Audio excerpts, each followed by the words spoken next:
Good morning to all. Welcome back to our YouTube channel. Today we are going to discuss about the topic national income and related aggregates. First of all, what do you mean by the national income and which type of income we include when we estimate our national income? So national income, it is the sum total of the factor income earned by normal residents of a country during the period of an accounting year. It means when we calculate our domestic and national income, then we include only the factor income, we does not include the transfers income. Then what's the difference between the factor income and transfers income? The factor income, it is the income which are gained by the production factor for their services. It means जो production factors हैं, जैसे हमारे पास land, labour, capital, entrepreneurship, production factor को उनके काम के बदले में, जैसे for example rent, wages, rate of interest and profit के रूप में जो इनकम अर्न होती है, these are called the factor income and these are the two sided income. ये कैसी होती है? These are the two sided. It means the production factor provide the services, then they can earn the income. It means land के बदले में rent provide होता है, capital के बदले में इंटरेस्ट, एंटरप्रेन्योरशिप प्रॉफिट अर्न करता है. And the transfers income, these are not a part of national या domestic income because these are the one sided income. One sided, it means no services would be provided by anyone for earning the income. For example, old age pensions है, unemployment allowances है, help during the natural calamities, these are a part of the transfers income and these are also called the unilateral payment. इनको unilateral payment भी कहा जाता है. So one sided income are not a part of the national income. We include only the two sided income. So we include only the factor income, we does not include the transfers income when we calculate our national या domestic income. इसके बाद देखिए बेटा, हमारे पास जो numerical concept हैं, उसके जो बेसिक कॉन्सेप्ट हैं, इनको ये बेसिक कॉन्सेप्ट हैं क्योंकि ये समझने के बाद ही हम इसमें न्यूमेरिकल पोर्शन कर सकते हैं. तो इसमें तीन कॉन्सेप्ट आते हैं. फर्स्ट ऑफ ऑल, फर्स्ट है what's the difference between the gross and net concept. Gross investment कह सकते हैं, ग्रोस इनकम कह सकते हैं. तो इट मीन्स ग्रोस और नेट में क्या डिफरेंस होता है? These are the difference of depreciation. Depreciation क्या होता है?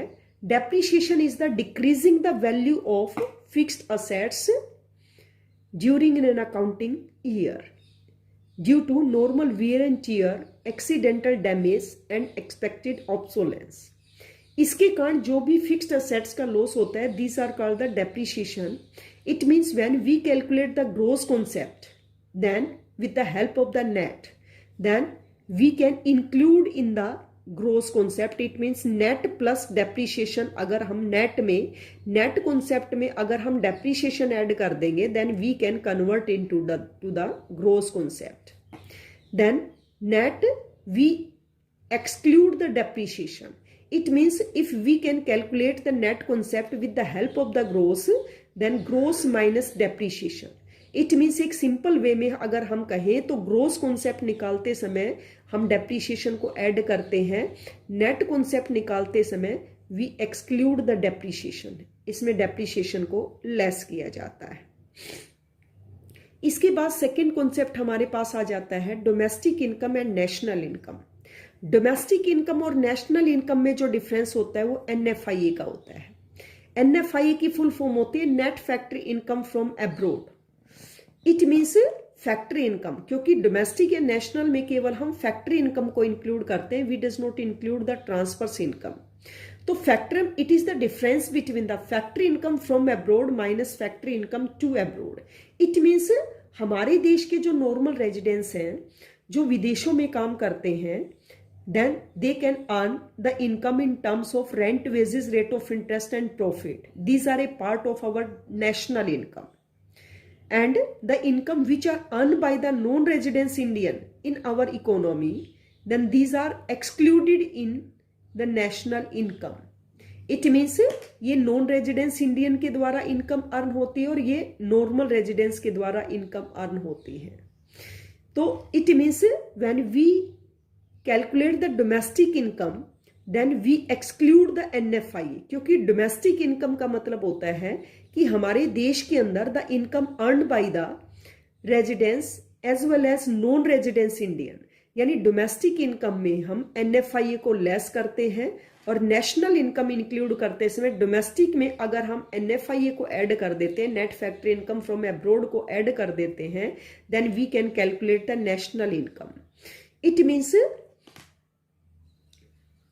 domestic income in which we include the income earned by the normal residents of India as well as non-residents India, यानी इसमें दोनों की इनकम इंक्लूड होती है. But in the national income we include only the income which are earn by the normal residence of India, यानी केवल normal residence of India के द्वारा जो इनकम जनरेट की जाती है केवल उसी को हम नेशनल इनकम में इंक्लूड करते हैं. We does not include in the domestic income, यानी इसमें नॉन रेजिडेंस और नॉर्मल रेजिडेंस दोनों की इनकम इंक्लूड होती है और इसमें केवल नॉर्मल रेजिडेंस की इनकम इंक्लूड होती है. इसके बाद लास्ट कॉन्सेप्ट हमारे पास तीसरा है market price and factor cost. Market price and factor cost में NIT का डिफरेंस होता है, नेट इनडायरेक्ट टैक्स का डिफरेंस होता है. यानी मार्केट प्राइस निकालते समय हम इसमें फैक्टर कॉस्ट में अगर हम NIT को ऐड कर देते हैं तो ये मार्केट प्राइस निकल जाती है, और फैक्टर कॉस्ट अगर हमें मार्केट प्राइस के थ्रू निकालना है तो इसमें NIT हम क्या कर देते हैं, लेस कर देते हैं. और ये होता क्या है, NIT net indirect tax. Net indirect tax, it is the difference between the indirect tax minus subsidy, यानी इसका डिफरेंस होता है. तो ध्यान रखना, मार्केट प्राइस जब हम निकालते हैं तो मार्केट प्राइस में ही इनडायरेक्ट टैक्स ऑलरेडी ऐड होता है, जबकि सब्सिडी को ऐड नहीं किया जाता है. फैक्टर कॉस्ट में इनडायरेक्ट टैक्स ऐड नहीं होता है. तो these are the basic concept of the numerical portion.